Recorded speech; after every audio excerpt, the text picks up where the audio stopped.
Hello everyone, स्वागत है आपका हमारे यूट्यूब चैनल पर।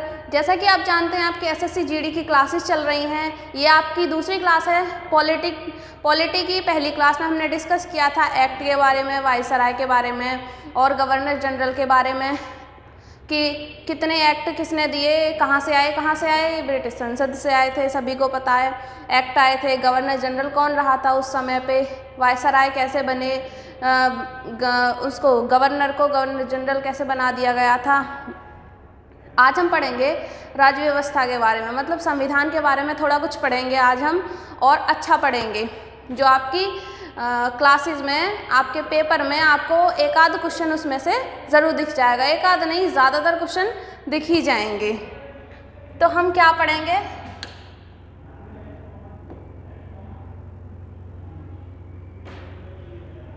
क्या पढ़ेंगे हम?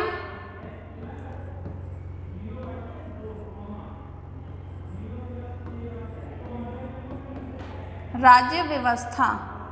राज्य व्यवस्था से मतलब है राज्य की व्यवस्था। राज्य मतलब यूपी, बंगाल और पंजाब और उत्तराखंड, इन सब से बातें कर रहे हैं हम। राज्य का मतलब नहीं, राज्य का मतलब ये नहीं कि हम इन सब राज्यों को काउंट कर रहे हैं। राज्य का मतलब है देश। राज्य का मतलब क्या है? किसी देश की बात कर रहे हैं हम। देश जैसे भारत, अमेरिका, ऐसे हम किसी एक देश की बात कर रहे हैं। देश को क्या बोला गया है यहाँ पे? राज्य।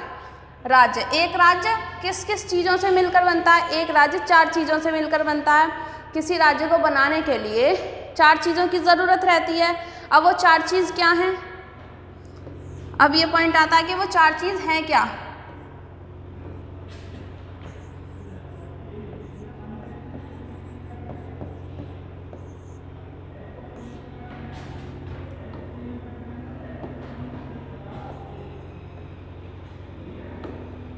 सबसे पहले क्या आता है? भूभाग। सबसे पहले क्या आता है? भूभाग।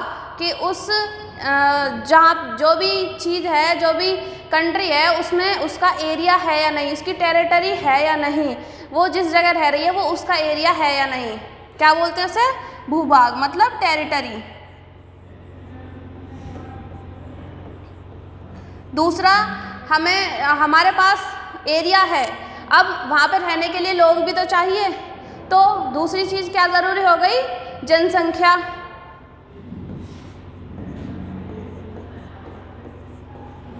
दूसरी चीज़ ज़रूरी हो गई जनसंख्या, क्योंकि जब कोई एरिया है उसमें हमें लोगों को रहना भी तो चाहिए। जब भी तो कोई स्टेट बनेगा जाकर कहीं पे, तो क्या चाहिए हमें? पॉपुलेशन भी चाहिए।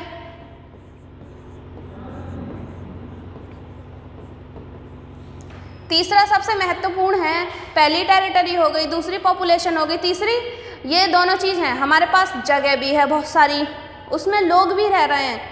तीसरा, उसमें सरकार भी होनी चाहिए, जो सरकार उन पे रूल करे, जो वो लोग अपनी मर्जी से उस सरकार को चुने, जो सरकार उनको अच्छा बुरा जो भी है वो बताए। तो क्या होनी चाहिए? सरकार।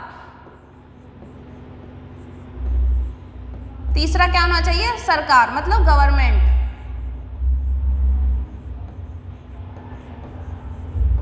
चौथा और आखिरी, चौथा वो संप्रभु होनी चाहिए।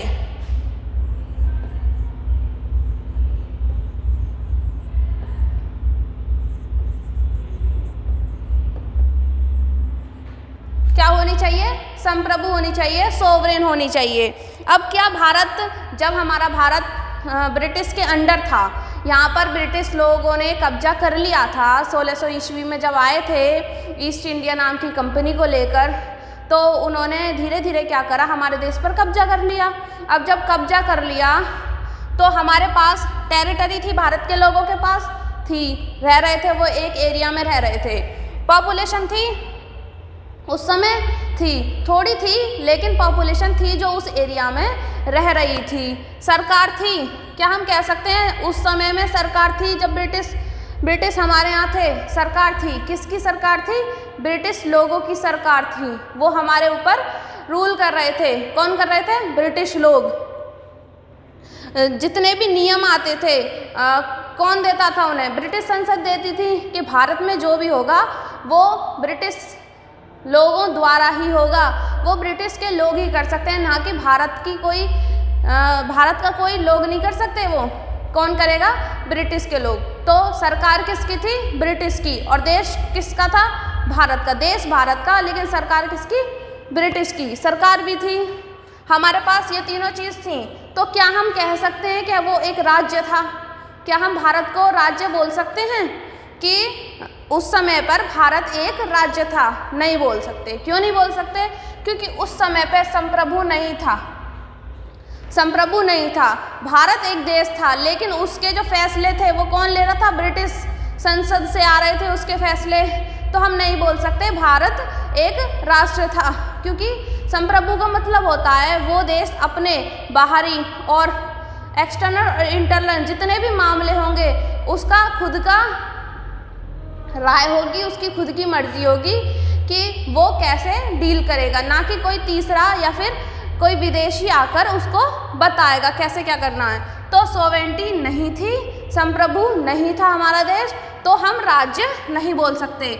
जब 1947 में देश आज़ाद हो गया तो संप्रभुता मिल गई। उसके बाद हम कह सकते हैं कि हमारा ये देश भारत एक राष्ट्र है, एक देश है। ठीक है, समझ में आया आप सभी को? समझ में आया हो तो क्लास को लाइक करें और कमेंट करके बताइए। आगे चलते हैं।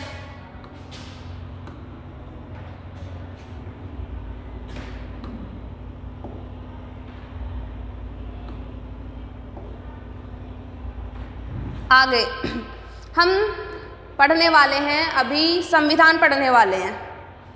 क्या पढ़ने वाले हैं?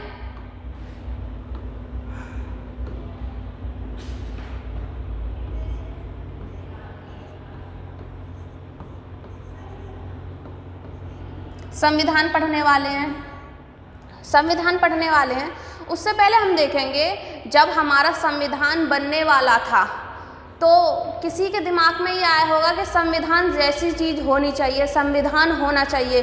तो वो कौन थे जिसके दिमाग में ऐसी बात आई कि संविधान होना चाहिए? तो कौन थे वो? सन थी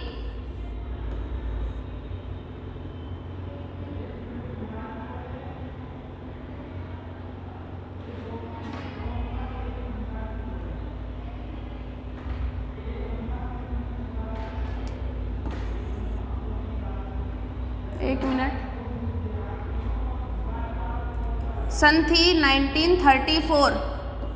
सन 1934 थी। एक हमारे जाने माने नेता थे, उनका क्या नाम था? एम.एन. रॉय। कौन थे? Mister M N. रॉय। इन्होंने दिया था क्या? इन्होंने सबसे पहला बोला था कि भारत देश का एक संविधान होना चाहिए। इन्होंने आइडिया दिया था कि भारत देश का एक संविधान होना चाहिए। आपके मन में सवाल आ सकता है, ये एम.एन. रॉय हैं कौन? ये एम.एन. रॉय है कौन? तो ये कौन है? ये है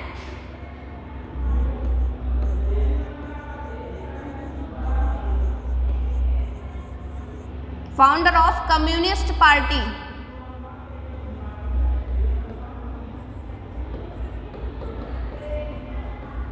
ये कम्युनिस्ट पार्टी के फाउंडर हैं।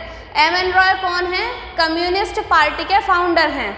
अब इन्होंने जब बोला कि संविधान होना चाहिए भारत का एक, तो जो कांग्रेसी लोग थे, कांग्रेसी थी, उन्होंने कहा ऐसा कैसे हो सकता है कि सारा देश हमने आज़ाद करवाया, सारी चीज़ें हमने की, लड़ाइयाँ हमने लड़ी, बहुत सारी चीज़ें हमने की, अब संविधान बनाने की बारी आई तो कम्युनिस्ट लोग बनाएंगे, ऐसा तो नहीं हो सकता।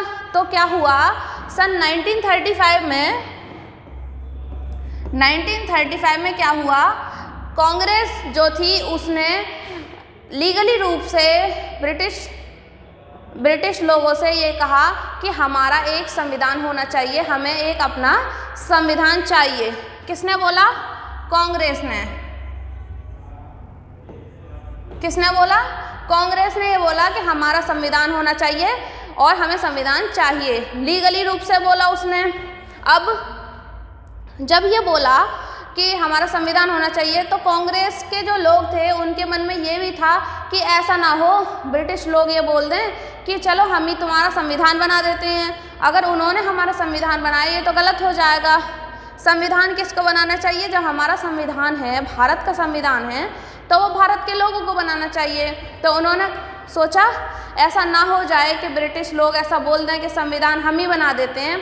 तो सन 1938, कौन सी ईयर? 1938 में जवाहरलाल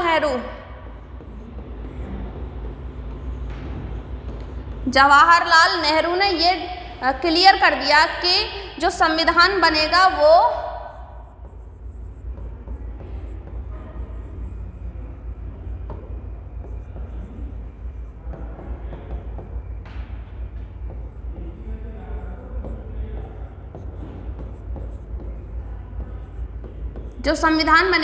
इंडिपेंडेंट कॉन्स्टिट्यूएंट असेंबली द्वारा बनाया जाएगा।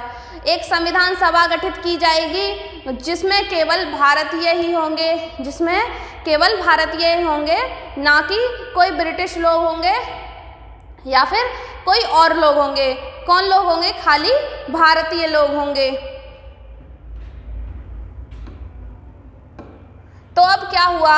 संविधान सभा बननी थी, तो संविधान सभा बनने के लिए ब्रिटिश के पीएम थे ब्रिटिश के पीएम ने एक कैबिनेट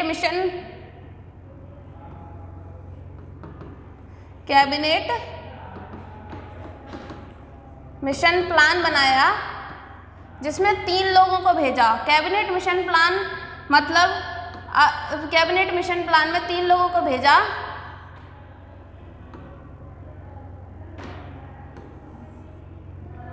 जो कि कॉन्स्टिट्यूएंट असेंबली के लोगों को गठित करवाने में मदद करेंगे कि कॉन्स्टिट्यूएंट असेंबली में कौन होना चाहिए, कौन नहीं होना चाहिए, और कितने लोग होने चाहिए और कितने लोग नहीं होने चाहिए।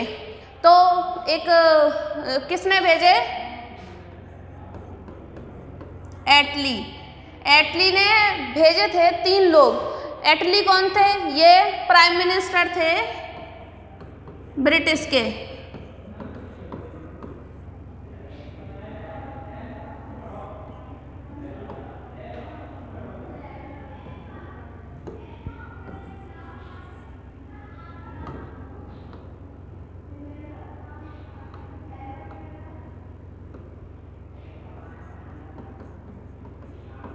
कहाँ के?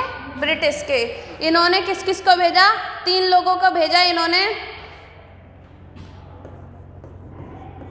एक थे पैथिक लॉरेंस,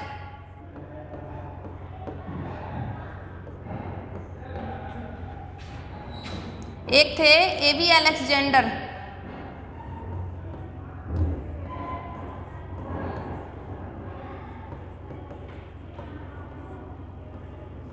एक थे पैथिक लॉरेंस, एक थे एवी अलेक्जेंडर और एक कौन थे? Stafford Cripps.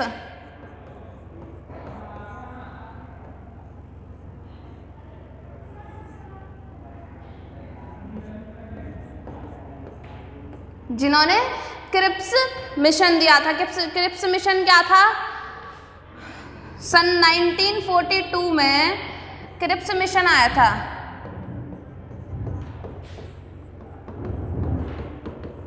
इसमें क्या बोला था? जो 1935 में कांग्रेस ने मांग की थी कि संविधान सभा बननी चाहिए, इस बात को ब्रिटिश संसद ने स्वीकार कर लिया कि संविधान सभा होगी और जिसमें कि कोई ब्रिटिश शामिल नहीं होगा, आप खुद ही संविधान अपना बनाएंगे। कब ये इन्होंने एक्सेप्ट किया था? 1942 में ये एक्सेप्ट कर लिया था कि संविधान आप ही बनाएंगे। ये 3 लोग हैं, पैथिक लॉरेंस और एवी अलेक्जेंडर और स्टैफर्ड क्रिप्स। आपके सामने एक क्वेश्चन आ सकता है, जैसे कि इन तीनों का नाम होगा कि जो कैबिनेट मिशन के जो लोग थे उनमें इनमें से कौन नहीं था, इन तीनों का नाम होगा और एक अलग ब्रिटिश किसी का नाम होगा, तो उसमें से आपको अलग वाले पे टिक करना पड़ेगा। ऐसे क्वेश्चन आ जाएगा। अब क्रिप्स मिशन कब आया? 1942 में। इसमें मैंने आपको बता दिया है क्या हुआ था। अब इसके बाद अगली चीज़ देखते हैं।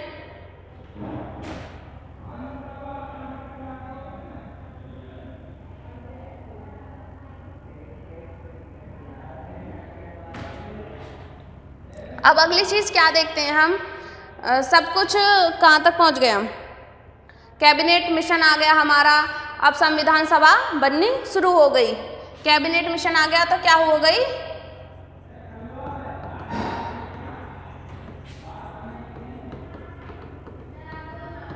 संविधान सभा बननी हो गई शुरू 1946 में। इसके इलेक्शंस हुए। इलेक्शन कैसे हुए,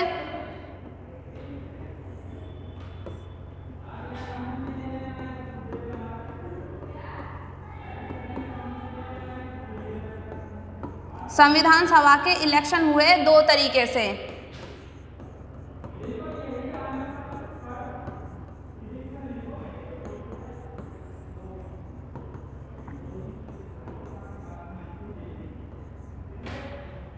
एक ब्रिटिश रूल एरिया से, एक नॉमिनेशन से। ब्रिटिश रूल एरिया से इलेक्टेड किए गए मेंबर और एक नॉमिनेशन से लिए गए। टोटल कितने थे, टोटल कितने लोग लिए गए थे, 389। कितने लोग लिए गए थे, टोटल 389 लोग लिए गए। और दो भागों में लिए गए कि एक लिए गए हमारे ब्रिटिश रूल और एक लिए गए नॉमिनेशन। ब्रिटिश रूल एरिया मतलब वो एरिया जिस पे ब्रिटिश का कब्जा था और ब्रिटिश राज करते थे। और नॉमिनेशन मतलब कुछ रियासतें थीं, कुछ जहाँ पर राजा अपना शासन कर रहे थे, वहाँ से लिए गए थे। जैसे कि राजपूत स्टेट हो गई कुछ, एग्जाम्पल के तौर पे।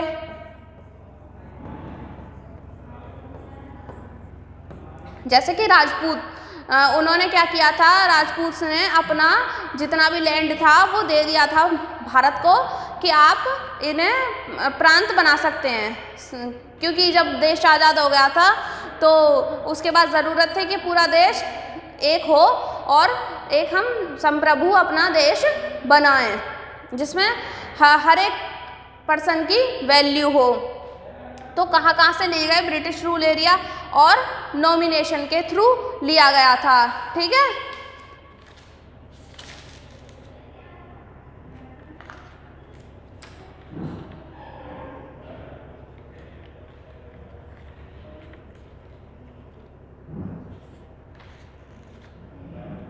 ठीक है।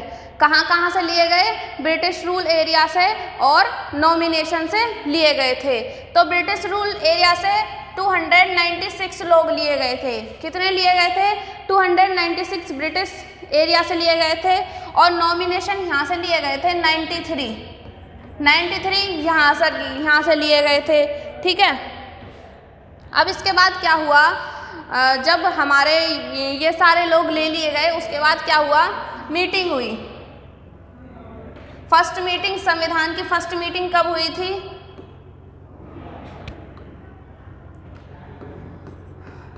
पहली मीटिंग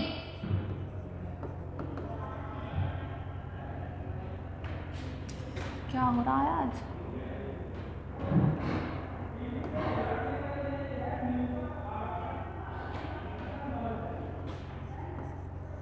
पहली मीटिंग कब हुई थी, 9 दिसंबर को।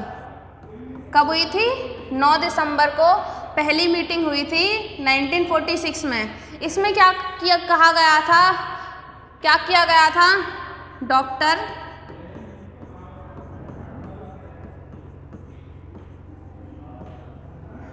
सच्चिदानंद को अध्यक्ष बनाया गया।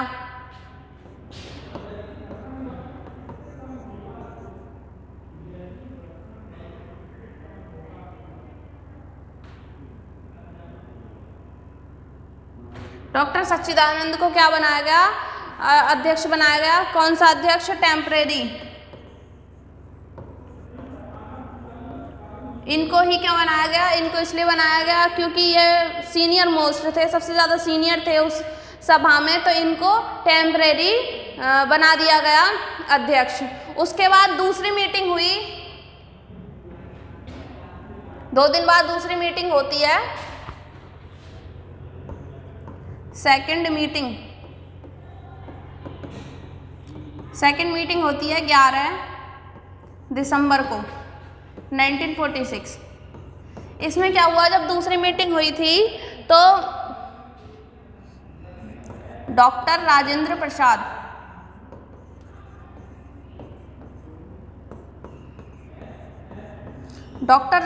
प्रसाद को स्थायी प्रेसिडेंट बना दिया गया। कहाँ का? संविधान सभा का।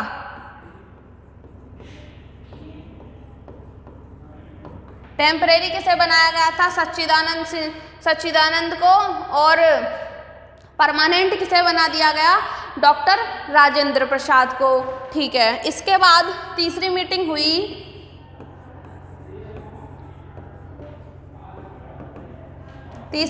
हुई 13 दिसंबर को। इसमें क्या हुआ, जवाहरलाल नेहरू ने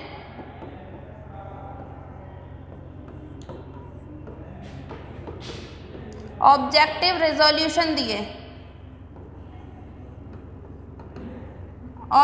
रिजोल्यूशन दिए। जवाहरलाल नेहरू ने।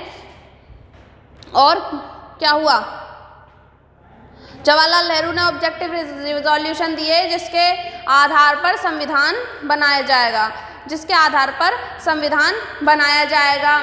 अब उन ऑब्जेक्टिव रिजोल्यूशन ने प्रियम्बल का रूप ले लिया है। किसका रूप ले लिया? प्रियम्बल, मतलब प्रस्तावना का रूप ले लिया गया। इस बात को एक्सेप्ट कब किया गया था? इस बात को एक्सेप्ट कर लिया गया था ब्रिटिश संसद ने 22 जनवरी 1947 को।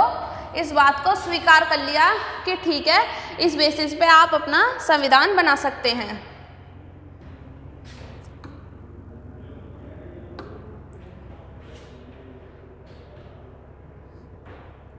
अब चलिए हम कुछ थ्योरी पढ़ लेते हैं।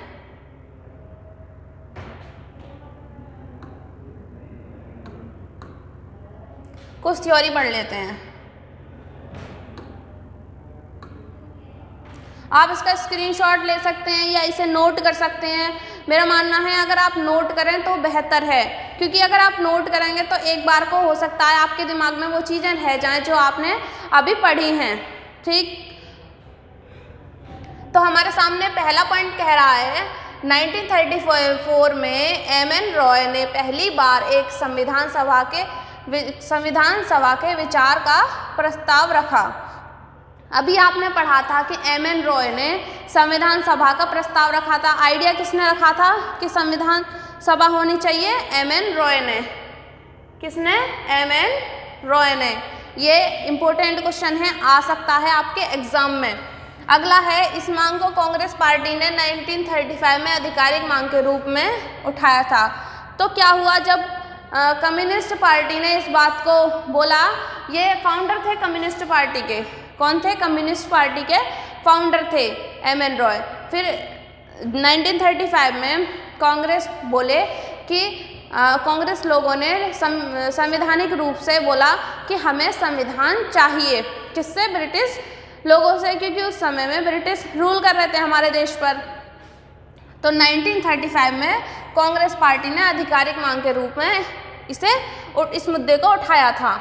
1940 में क्या हुआ? अगस्त प्रस्ताव क्या था? 1940 में अंग्रेजों ने ये स्वीकार कर लिया कि ठीक है, आप अपना संविधान बना सकते हैं।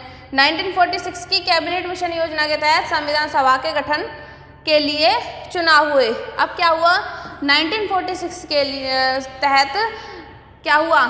कैबिनेट मिशन योजना के तहत संविधान सभा का गठन होना शुरू हो गया। जब हमारा कैबिनेट मिशन आया जिसमें 3 लोगों को भेजा गया था कि आप संविधान सभा के लोगों को चुनेंगे या बनवाएंगे, और संविधान सभा के लोगों को चुनेंगे जो कि संविधान बनाएंगे। तो कैबिनेट मिशन योजना आया, उसके बाद हमारा संविधान बनना शुरू हो गया, जिसमें कोई विदेशी हस्तक्षेप नहीं था। वो सारा किसने बनाया था? भारत के लोगों ने। अलग अलग लोगों को अलग अलग जगह से नॉमिनेट किया, अलग अलग जगह से इलेक्टेड किया गया था और अलग अलग जगह से नॉमिनेट किया गया था।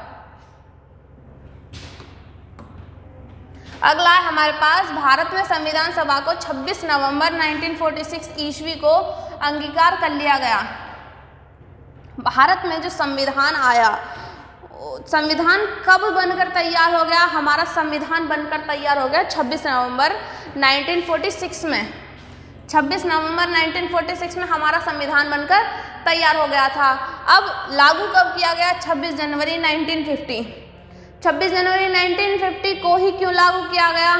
क्योंकि उस दिन भारत अपना पूर्ण स्वराज मनाता था, इसलिए सोचा गया कि 26 जनवरी 1950 को ही इसको लागू किया जाएगा, चाहे कभी भी गया हो। जब संविधान लागू हुआ था तो उसमें 395 अनुच्छेद और 8 अनुसूचियां थीं और 22 भाग थे। कितने? 395 आर्टिकल और 8 अनुसूचियां, मतलब 8 शेड्यूल्स, और कितने थे? 22 भाग थे।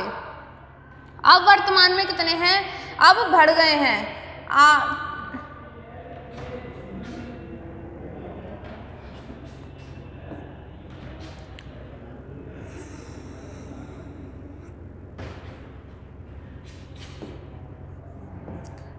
450 क्या हो गए हैं? आर्टिकल हो गए हैं। 450 आर्टिकल हो गए हैं और 12 अनुसूचियां,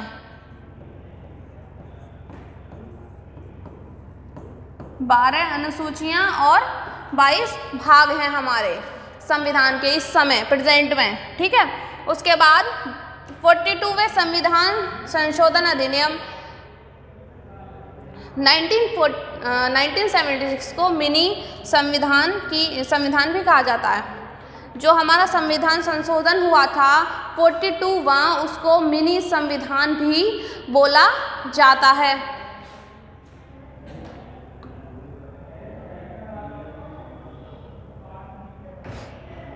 भारतीय संविधान का पिता डॉक्टर BR अम्बेडकर को कहा जाता है। क्वेश्चन ये भी आ सकता है कि भारत का जो संविधान है उसका पिता किसको कहा जाता है? तो किसको कहा जाता है? BR अम्बेडकर को संविधान का पिता बोला जाता है। उसके बाद है भारत को 26 जनवरी 1950 ईस्वी को गणराज्य घोषित कर दिया गया था। जब हमारा देश आज़ाद हो गया था तो उसके बाद क्या हुआ था? 26 जनवरी को ये घोषित कर दिया कि ये एक गणराज्य है। क्या घोषित कर दिया 1950 26 जनवरी को? कि एक गणराज्य है। संविधान बनाने के लिए 13 कमेटियों का गठन किया गया था। संविधान बनाने के लिए कितनी कमेटियों का गठन किया गया था? 13 कमेटी, जिसमें अलग अलग लोग थे। उसके बाद पहली बैठक 9 दिसंबर को हुई थी, ठीक है। संविधान सभा की पहली बैठक 9 दिसंबर को हुई थी और संविधान में कितना समय लगा था? तो कितना समय लगा था? 2 वर्ष 11 महीने और 18 दिन लगे थे संविधान को बनने में। और इसमें खर्चा कितना आया था? 64 लाख के करीब इसमें खर्चा आया था संविधान बनने में। उसके बाद क्या हुआ? संविधान सभा की अंतिम बैठक 24 जनवरी 1950 को। अंतिम बैठक संविधान की कब हुई? 24 जनवरी 1950 को अंतिम बैठक हुई थी। किसकी? संविधान सभा की। अब हम क्या पढ़ेंगे? संविधान सभा की संरचना। संविधान सभा की संरचना पढ़ेंगे। इसमें क्या है? 9 दिसंबर 1946 ईस्वी को प्रथम बैठक। पहली बैठक कब हुई? अभी पढ़ा पिछली स्लाइड में। 9 दिसंबर 1946 को पहली बैठक। दूसरी बैठक हुई थी 11 तारीख को, तीसरी 13 तारीख को, 2-2 दिन का गैप लेके। प्रारंभ में सदस्यों की संख्या 389 थी। जब संविधान सभा बनी थी तो शुरुआत में उसकी संख्या कितनी थी? 389 संख्या थी सदस्यों की। उसके बाद क्या हुआ? विभाजन के बाद विभाजन किस किस का हुआ? भारत और पाकिस्तान का।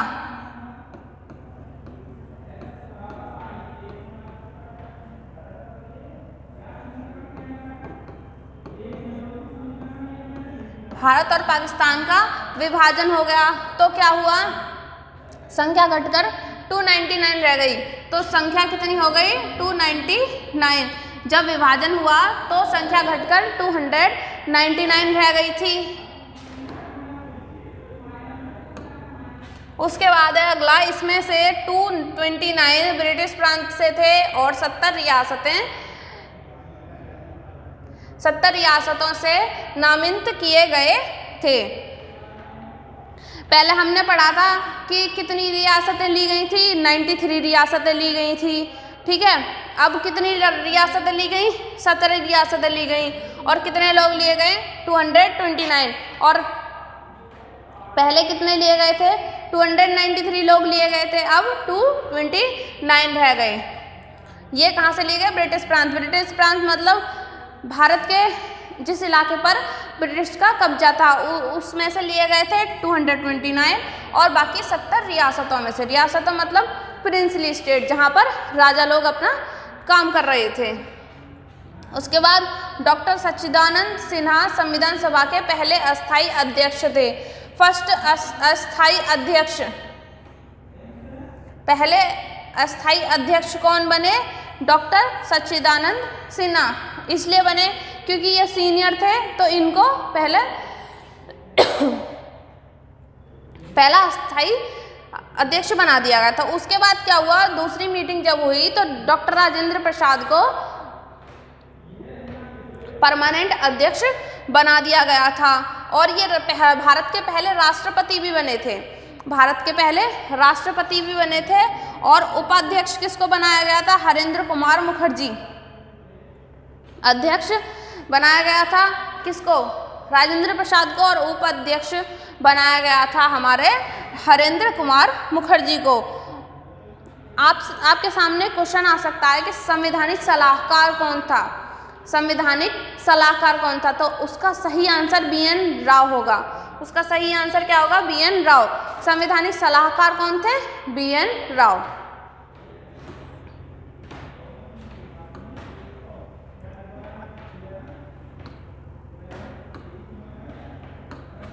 अगला है 42 के संविधान संशोधन में 53 अनुच्छेद एवं 7वीं अनुसूची में संशोधन हुआ।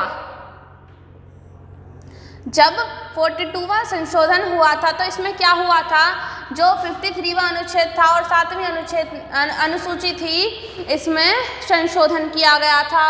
अगला है 22 जुलाई 1947 ईस्वी को राष्ट्रीय ध्वज अपनाया गया। 22 जुलाई 1947 को क्या किया गया, हमारा राष्ट्रीय ध्वज अपनाया गया था।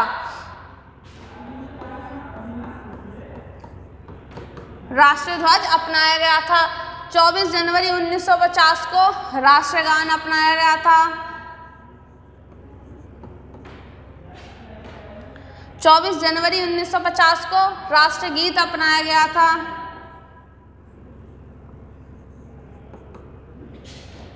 ठीक, 24 जनवरी 1950 को डॉक्टर राजेंद्र प्रसाद भारत के पहले राष्ट्रपति के रूप में चुने गए। अब 1950 में जो डॉक्टर राजेंद्र प्रसाद अध्यक्ष थे संविधान सभा के परमानेंट, उनको ही भारत का राष्ट्रपति भी बना दिया गया और ये पहले राष्ट्रपति बने भारत के। आप इन सब चीज़ों का स्क्रीनशॉट ले सकते हैं या फिर पॉज करके नोट कर सकते हैं, नोट्स बना सकते हैं। उसके बाद है डॉक्टर BR अम्बेडकर ने संविधान सभा में 4 नवंबर 1948 को संवैधानिक सभा का अंतिम प्रारूप पेश किया।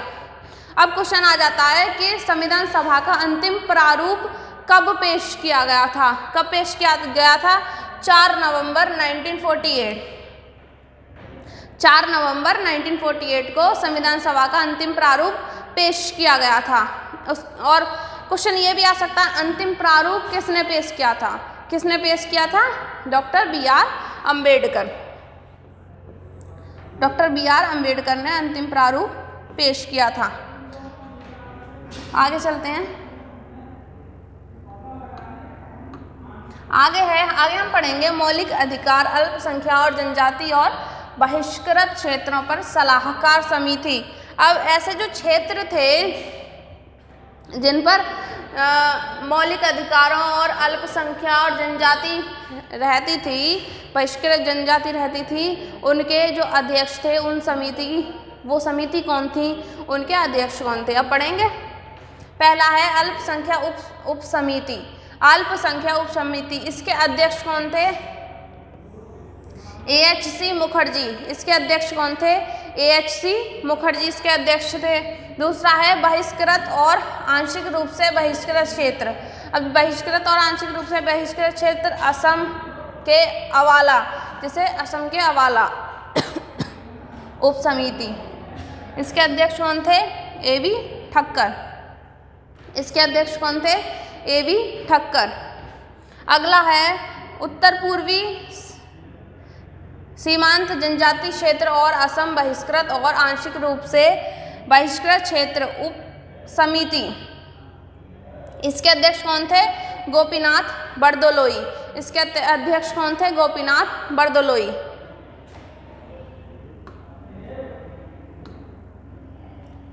आगे कुछ समितियां हैं जो इम्पोर्टेंट हैं। कुछ समितियां ये बहुत ज़्यादा इम्पोर्टेंट समितियां हैं आपके लिए, आपको याद ज़रूर रखनी चाहिए। पहली है ड्राफ्टिंग कमेटी, मसौदा समिति। इसके अध्यक्ष कौन थे? Doctor B.R. अम्बेडकर।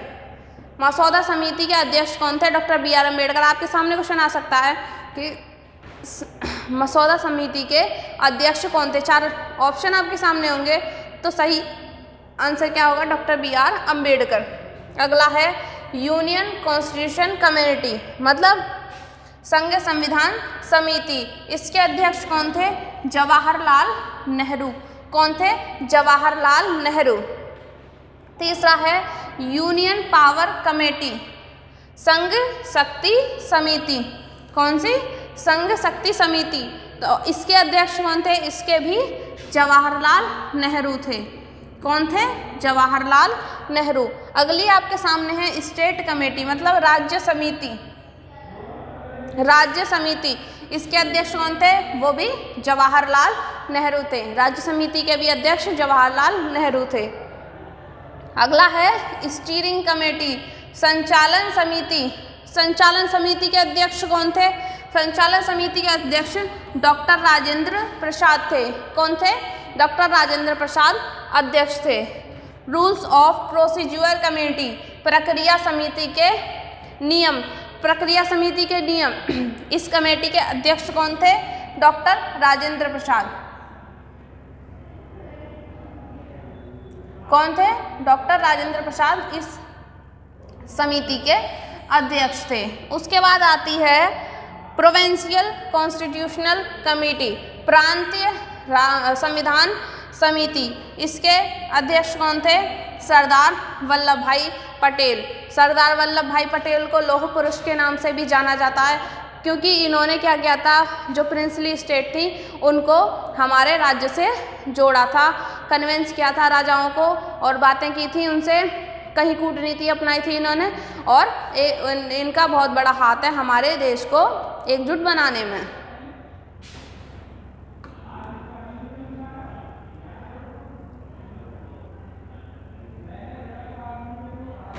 एक बार आप स्क्रीनशॉट ले लीजिए या फिर नोट कर लीजिए।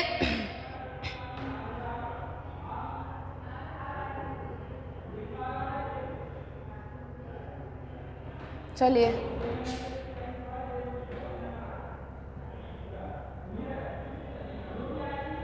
उसके बाद है हम क्या देख रहे हैं? राज्यों के पुनर्गठन के अध्ययन के लिए गठित आयोग, मतलब राज्यों का जब पुनर्गठन हुआ था, दोबारा से गठन हुआ था, उनके लिए कौन कौन से आयोग थे? एस के घर आयोग, पहला आयोग है एस के घर आयोग 1948 का। इसके जो अध्यक्ष थे वो कौन थे? न्यायमूर्ति MS धर। कौन थे? न्यायमूर्ति MS धर। अगला है JBP आयोग। JBP आयोग कब गठित हुआ? 1951 में। इसके अध्यक्ष कौन कौन थे? पंडित जवाहरलाल नेहरू, सरदार वल्लभ भाई पटेल और पट्टाभी सितार मैया। ठीक है। अगला है हमारा राज्य पुनर्गठन आयोग, कब गठित हुआ? 1953 में। इसके अध्यक्ष फजल अली, HN कुंजरू और KM पिनक्कर। ठीक है। आगे देखते हैं हम आंध्र प्रदेश के भाषीय आधार पर गठन के बाद दिसंबर 1953 को फजल अली की अध्यक्षता में नए राज्यों के गठन के बारे में एक आयोग का गठन किया गया। अब ये जो आंध्र प्रदेश है ये पहला राज्य बना था जो भाषा के आधार पर बनाया गया था। पहला राज्य बना था जो भाषा के आधार पर बनाया गया था। तो क्या हुआ था, जब गठन हो गया था इसका, इसके बाद दिसंबर 1953 को फजल अली की अध्यक्षता में नए राज्यों के गठन के बारे में एक आयोग का गठन किया गया था। एक आयोग का गठन किया गया था कि वो नए राज्यों का गठन करेगा। इसके बाद क्या हुआ, बाद में फजल अली आयोग की सिफारिश ने राज्य पुनर्गठन अधिनियम 1956 में नए राज्यों के निर्माण का मार्ग प्रशस्त किया। अब क्या किया, इसके बाद आगे बढ़ा ये काम।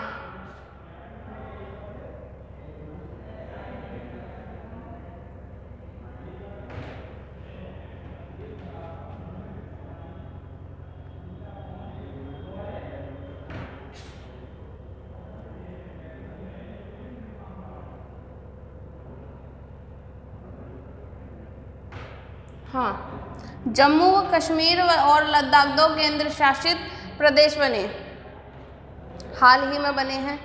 ठीक, इसमें क्या पढ़ना है हमें, इसमें पढ़ना है 31 अक्टूबर 2019 को जम्मू और कश्मीर तथा यह अलग है तथा लद्दाख भारत के 2 केंद्र शासित प्रदेशों के रूप में अस्तित्व में आए। कब आए, 31 अक्टूबर 2019, हाल ही की बात है। उसके बाद संविधान का भाग 1, संविधान का जो पहला भाग है उसमें पहली अनुसूची है, उसके जो अनुच्छेद हैं 1 से 4 तक, वो किससे डील करते हैं,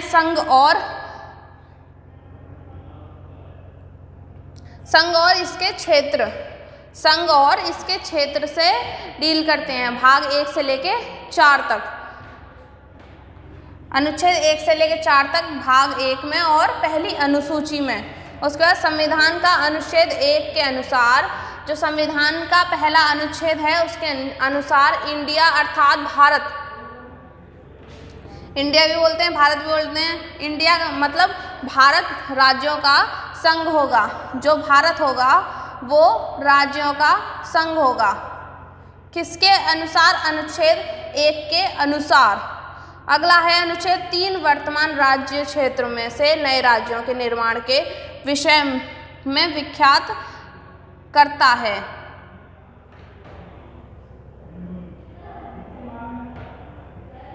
इसके बाद है, इसके आधार पर 14 राज्य और 6 संघ शासित प्रदेशों का निर्माण किया गया। जो फजल अली आयोग था उसके आधार पर क्या हुआ, 14 राज्य और 6 संघ राज्य का निर्माण किया गया था। अब फिलहाल में कितने हैं, 28 राज्य और 8 केंद्र शासित प्रदेश हैं। पहले 7 से अब 8 हो गया। भारत एक गणतंत्र है, इसका अर्थ है कि भारत का राष्ट्रीय ध्वज निर्वाचित होगा। आनुवांशिक नहीं। अगला है 26 नवंबर भारत में विधि दिवस। 26 नवंबर जो है वो लॉ डे के नाम से भी मनाया जाता है। 26 नवंबर लॉ डे के नाम से भी मनाया जाता है। हिंदी में बोलते हैं विधि दिवस। विधि दिवस लॉ डे के नाम से भी मनाया जाता है 26 जनवरी को। अगला है अनुच्छेद 1 से 4 में संघ और अभी पढ़ा था अनुच्छेद 1 से 4 में संघ और राज्य के क्षेत्र के बारे में बताया गया है।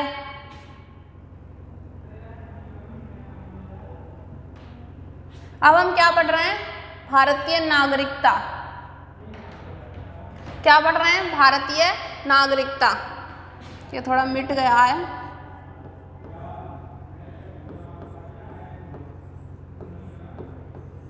क्या पढ़ रहे हैं, भारतीय नागरिकता। इसमें क्या है, संविधान के भाग 2 में अनुच्छेद 5 से 11 केवल इकरी या एकल नागरिक प्रदान करते हैं। इसमें राज्यों के लिए पृथक नागरिकता का प्रावधान नहीं है। जो भाग 2 है अनुच्छेद 5 से जो 11 तक हैं वो किससे डील करते हैं, एकरी या एकल नागरिकता से। अगला है भारतीय नागरिकता जन्म से जो भारतीय नागरिकता है वो कैसे कैसे मिल सकती है? जन्म से मिल सकती है, या फिर पंजीकरण के या उत्तराधिकारी से प्राप्त हो सकती है। उत्तराधिकारी मतलब आपका जन्म हुआ है भारत में तो आप भारत के नागरिक कहलाएंगे। ठीक है। अगला है संसद अनुच्छेद 10 के तहत किसी भी नागरिक से नागरिकता वापस ले सकता है। जो संसद है अनुच्छेद 10 के तहत किसी भी नागरिक से नागरिकता वापस ले सकता है। किस बेसिस पे वापस लेगा? अगर उसे लग रहा है कि ये देशद्रोही कर रहा है, ये गलत काम कर रहा है, ये हमारे देश का भला नहीं चाहता है, हीन भावना रखता है, इस बेसिस पे वो छीन सकते हैं नागरिकता। संविधान अनुच्छेद 10 के तहत अनुच्छेद 11 नागरिकता संबंधी नियमों के लिए संसद द्वारा भारतीय नागरिकता अधिनियम 1955 पारित किया गया है। अनुच्छेद 11 में नागरिकता संबंधित नियमों के लिए अधिनियम 1955 पारित किया गया है। सितंबर 2003 में विदेशों में बसे भारतीय मूल के लोगों को कुछ शर्तों के साथ दोहरी नागरिकता प्रदान करने का प्रावधान किया गया, जिसे ओवरसीज सिटीजनशिप ऑफ इंडिया का नाम दिया गया। अब 2003 में क्या किया गया? दिसंबर 2003 में लोगों को ये अधिकार दे दिया गया, भारतीय लोगों को, कि वो दोहरी नागरिकता रख सकते हैं। ठीक है। अब हमारा एक एक्टर हैं जो बॉलीवुड के हैं, जो अक्षय कुमार हैं, उनके पास दोहरी नागरिकता है। वो एक कनाडा की नागरिकता है उनके पास, एक भारत की नागरिकता है।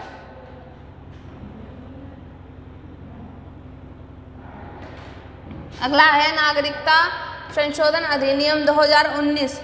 क्या बोलते हैं? CAA सिटीजनशिप अमेंडमेंट एक्ट 2019 भारतीय नागरिक अधिनियम 1955 को संशोधित करता है। ये एक्ट किसको संशोधित करता है? 1955 के अधिनियम को। नागरिकता की समाप्ति। नागरिकता कैसे कैसे छिन सकती है? नागरिकता कैसे कैसे छिन सकती है और क्यों छिन सकती है? इसमें है भारतीय संविधान एवं नागरिकता अधिनियम 1955। तो कैसे कैसे छिन सकती है? पहला तो है परित्याग, मतलब हम भारत में रहना नहीं चाहते, हम किसी और देश में रहना चाहते हैं, तो हम अपनी मर्जी से भारत की नागरिकता का त्याग कर सकते हैं। हम गवर्नमेंट के पास जाकर बोल सकते हैं कि हमें नागरिकता नहीं चाहिए, हमें दूसरे देश में रहना है, हमारी नागरिकता खत्म हो जाएगी। उसके बाद है दूसरी पर्यवसान। पर्यवसान मतलब कि आप अगर किसी और देश में रह रहे हैं और आप फिर वहाँ पर रह रहे हैं ज़्यादा, तो वहाँ की नागरिकता आपको मिल जाएगी दूसरे देश की, और इस देश की नागरिकता आपकी छिन जाएगी। ठीक है, क्योंकि आप बहुत लंबे समय तक बाहर रह रहे हैं, इसलिए आपको यहाँ की नागरिकता समाप्त हो जाएगी और वहाँ की मिल जाएगी। तीसरा है वंचित किया जाना। वंचित मतलब आपको हटा दिया जाएगा यहाँ से। क्यों हटा दिया जाएगा?